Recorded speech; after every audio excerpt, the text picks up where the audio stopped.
Today I decided to ask one of my very best friends, MaryAnne Felthouse, to join us. She and I team taught together for very many years, over 10 years I think, so MaryAnne. And we've done so many things together with our families and Anchor Bay School District and just life in general. So I think it's really a pleasure for me to be with MaryAnne today and being poetic with you. I wrote a poem that's a little bit longer than everybody else's to introduce MaryAnne, and without further ado, here we go. The title is, What Do Turkey Legs, Lazy Boy, and Gauguin Have in Common? Some co-partnerships, some memories will live on for us forever. Lucy and Ethel, we call ourselves, and switched roles regularly. After a decade of team teaching together at Anchor Bay, we developed a togetherness that can never be replicated, but savored and continued even now. Back then, there were countless activities, big and small, we shared. Getting lessons on how to teach our international club members Silent Night in sign language. Coincidentally, reminding us of the back of a vase created by Gauguin, and that brought us to tears. I guess I have to do it. It was round young virgin, mother and child, and that was exactly what the shape was on the back of the Gauguin vase. The biannual trips to Stratford, Ontario. Indeed, the Shakespearean quote, the play's the thing. But what about the counting late students to the bus and one great bookstore and antique shop after another? International club trips to Chicago and Montreal, epitomized by the first French word MaryAnne recognized in print, lazy boy, and my first paid gig of 37 cents donated to me in a hat as I tap danced with enthusiasm at the airport. Planning and carrying through to historical fruition, years of Black History programs, annual mythology banquets, we covered the classroom floor with plastic and allowed the students to throw their turkey bones to create that medieval feel. A multitude of student poetry readings, Shakespearean plays on stage, and one version of Macbeth that could have got us fired. Myriads of ideas tossed and seasoned and simmered with love, and finally served, enlisting the help of hundreds of enthusiastic students. The truest beauty of this regular ed, special ed teamwork, at the end of every year, you could look down a row of kids, and you could never tell the special ed from the non. And the same went for us, the teachers. We just loved teaching each other and did our very best. Dedicated to MaryAnne Felthouse. You're getting me crying. Thank you. I'm crying too.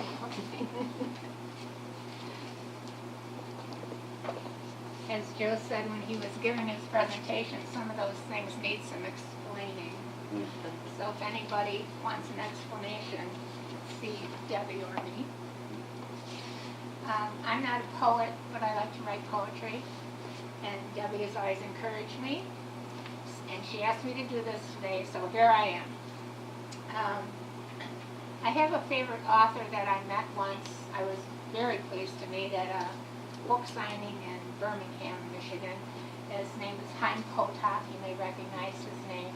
He wrote The Promise and The Chosen. My Name is Asher Lev and several others. And he was, I was amazed. He was in his 80s when I met him. And his followers at the bookstore were all teens. And I was amazed at that. And he said, one of the kids asked him a question. I don't remember what the question was, but his answer was, if you are a writer, you are working with Gossamer.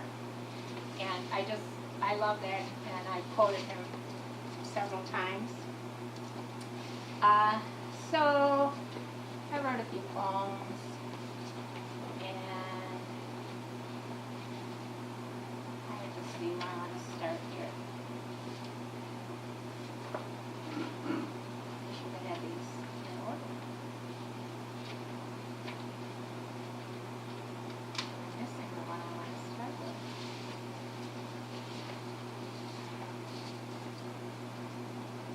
Sorry. It's here somewhere. Oh, okay, sorry. Food for thought.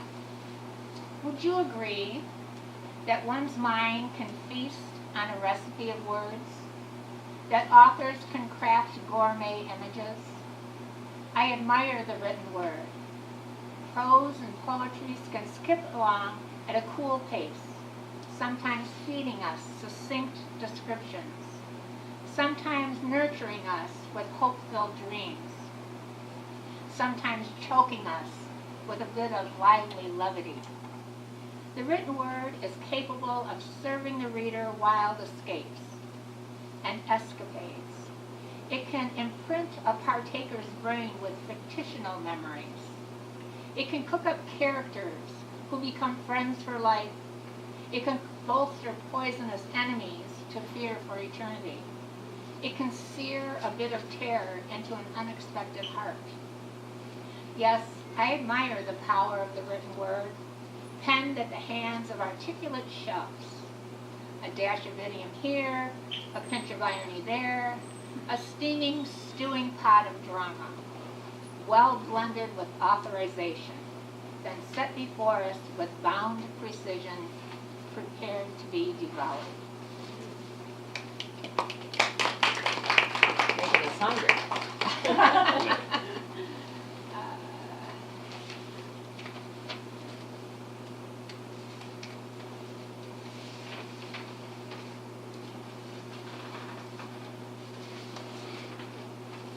Okay, this one is one I wrote a long time ago, but I was sitting on my porch one early morning and watching birds on the wire, and there was a male robin hopping around on the grass. And I'm sure you all know that it's the male birds that are the most colorful. This is called Word on the Wire. 3 female robins perched at 20 feet. Compliments of the Edison Company chirped away. I wonder, I ponder, what might they be communicating? Then I see him, hopping along dawn's dewy grass, perhaps hunting that proverbial early worm, perhaps catching snippets of the girls' conversation. Hey, check that guy out. Yeah, nice breast.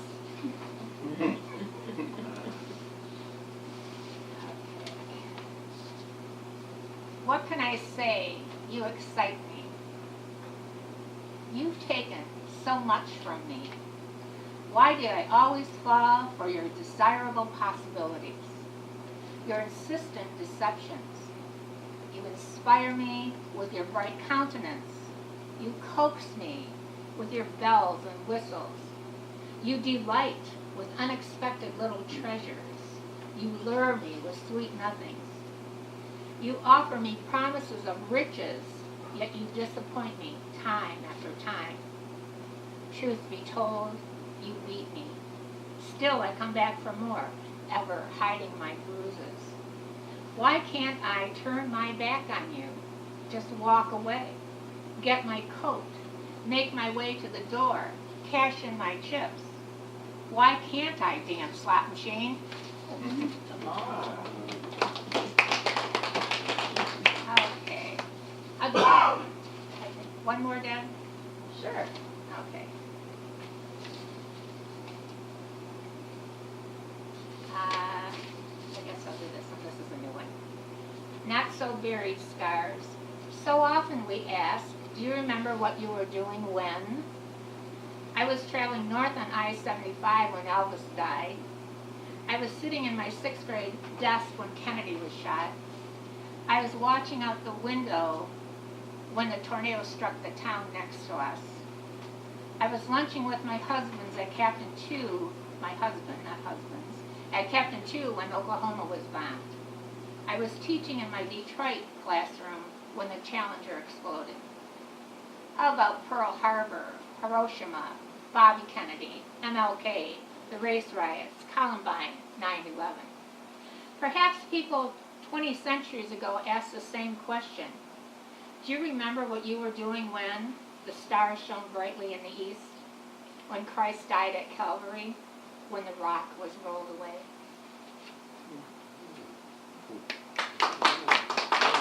Okay?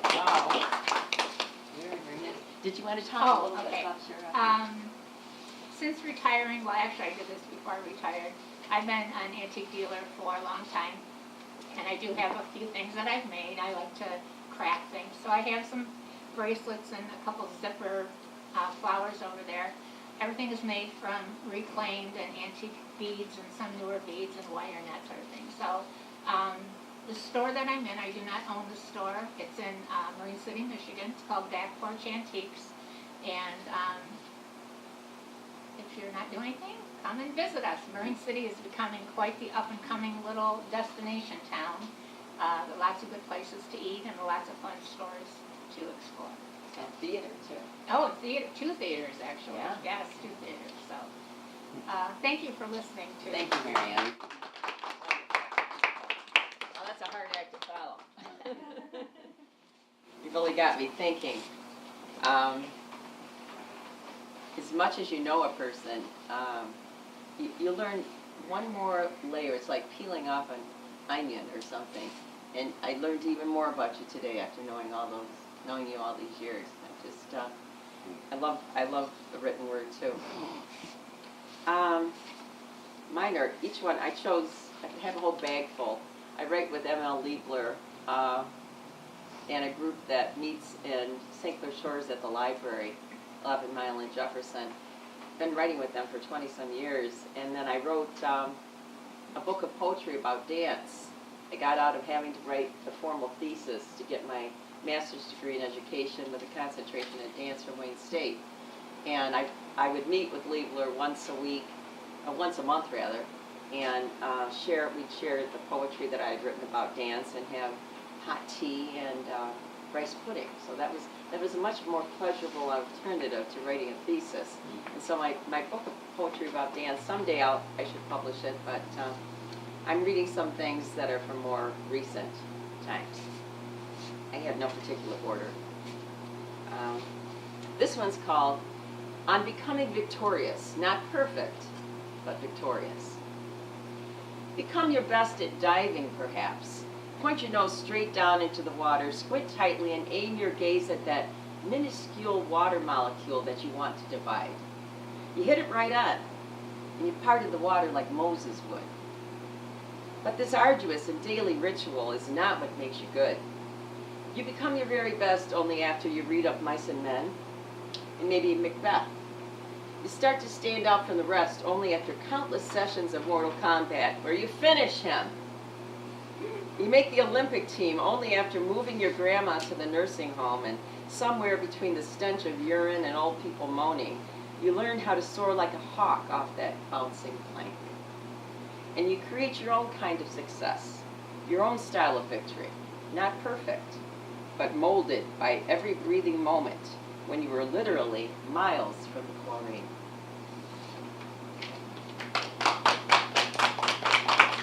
And here's one about art. Nelson and I have the Law Fine Art. That's Nelson McKinnon over there. And it's a good chance for me to also introduce Maria D'Agostini and Nick Uzon, our staff, who deserve our applause. They work so hard. We are on artsy.net if you care to look at some good deals. We are also, what's our next auction?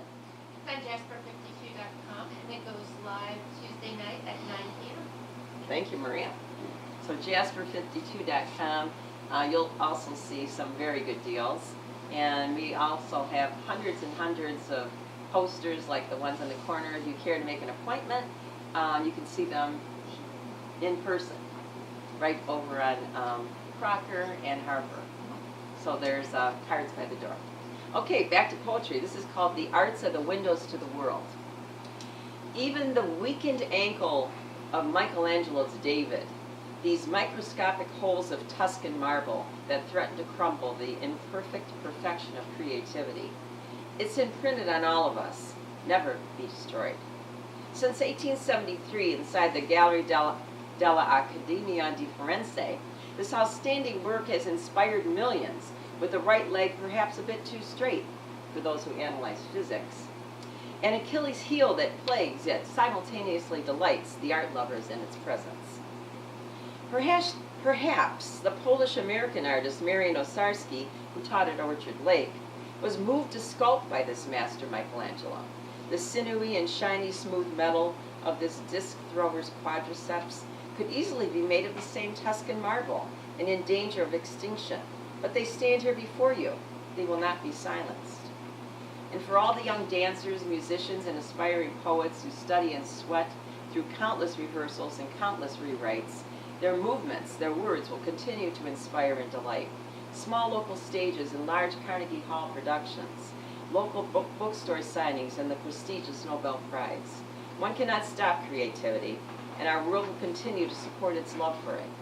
We have to keep the arts alive. We will keep the arts alive. Breathe in air, exhale pure serenity. Gotta keep the arts alive, right? This one I wrote just last week because it was the first day of spring. The shapes of spring. Everything shouting, change me. The sharp, angular plates of blue ice still clinging with beauty and energy to cragged boulders and a sagging dock. The first robin proudly chirping on barren branches for now, but soon filled with the verdant buds of hope. The first crocus peeking between small piles of dirty snow, remnants between paths of patient patio blocks.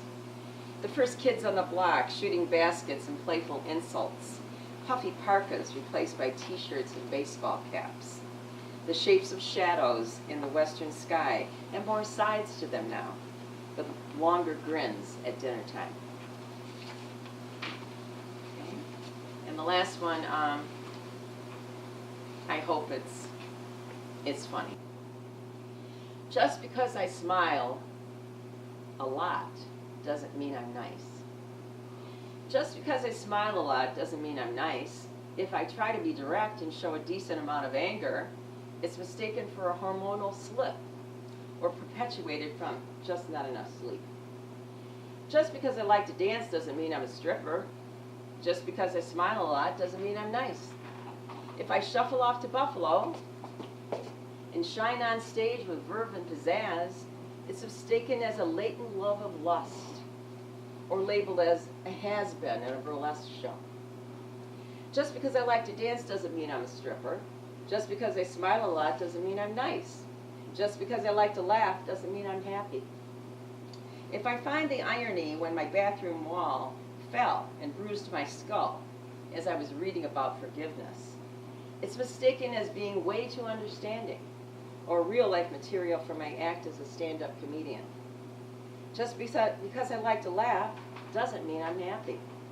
Just because I like to dance doesn't mean I'm a stripper. And just because I smile a lot does not mean I'm nice. Thank you. Okay, you each take a line, and then if you have an instrument that you think goes with the line, then play it. If everyone plays, that's fine. So you're going to read one and then Yeah. read one. Okay. And Debbie and I love onomatopoeia. Onomatopoeia are words that represent sounds. Like bang, boom, crash. So the name of this poem is Onomatopoeia. I love the sound of the ocean wave.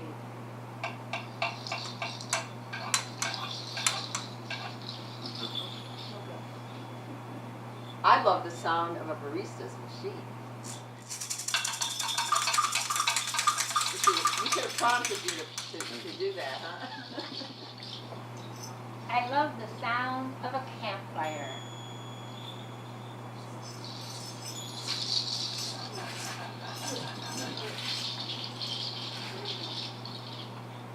I love the sound of silence. I love the sound of fireworks.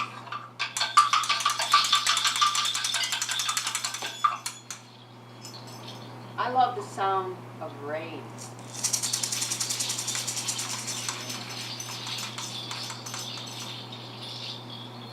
I love the sound of crinkling tissue paper.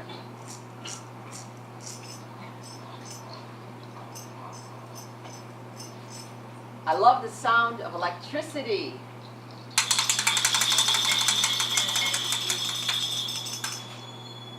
I love the sound of a joy-filled playground.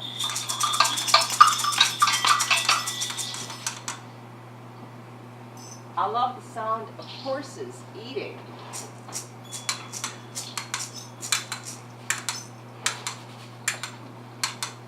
I love the sound of olives sliding down my throat.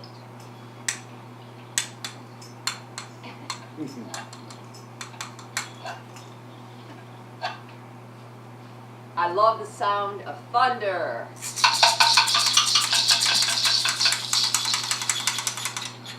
We love sound. Let's do it. At this point, one of our students would say, Miss Benedic, you're crazy. Hey, Mrs. Felthouse, so are you. Okay, Yeah, thank they you never very much. said that. Well, thank you very much for coming today. Thank you very much for participating in our onomatopoeia. And we had a fantastic presenter today, Joe Culver. Please take a chance to look more closely at his work. And thank you, Joe, so much. And your work will be up for another week, is that right? Okay. We can't wait to hear about more shows that you're going to be in. Someday I can envision a public installation in Mount Clemens for you. Yeah, gotta have in fact, they have a contest right now. I saw, so gotta have a vision, and I believe in you. Thanks, everybody. Have a great weekend. Happy spring.